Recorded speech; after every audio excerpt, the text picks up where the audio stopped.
Champions league হলেই যেন অন্যরকম হয়ে যায় রিয়াল মাদ্রিদ। শিরোপা ধরে রাখার মিশনে সান্তিয়াগো বার্নাব্যুতে স্টুটগার্টের বিপক্ষে ৩-১ গোলে জয় পেয়েছে কার্লো আনচেলত্তির শিষ্যরা।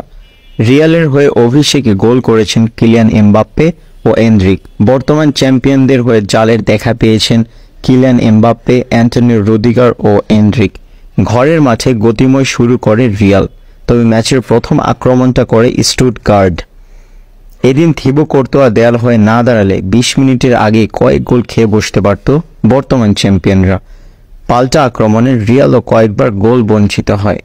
আক্রমণ প্রতি আক্রমণের ম্যাচে ৩৩ মিনিটে পেনাল্টি পেয়েছিল রিয়াল, কিন্তু ভিএআরে বাতিল হয় সেই পেনাল্টি।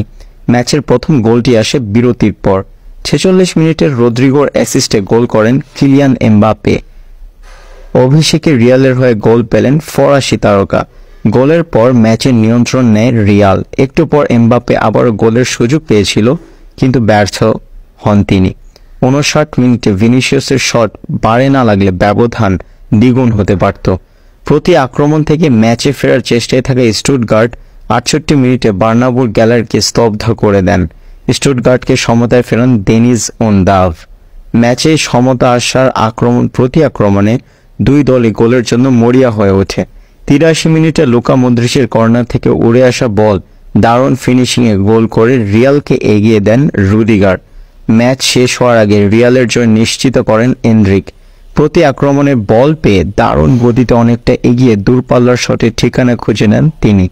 চ্যাম্পিয়ন্স লিগে রিয়ালের সর্বকনিষ্ঠ গোল স্কোরার এখন তিনি। ১৮ বছর ৫৮ দিন। আগের রেকর্ডটি ছিল রাউল গনজালেজের ১৮ বছর ১১৩ দিন।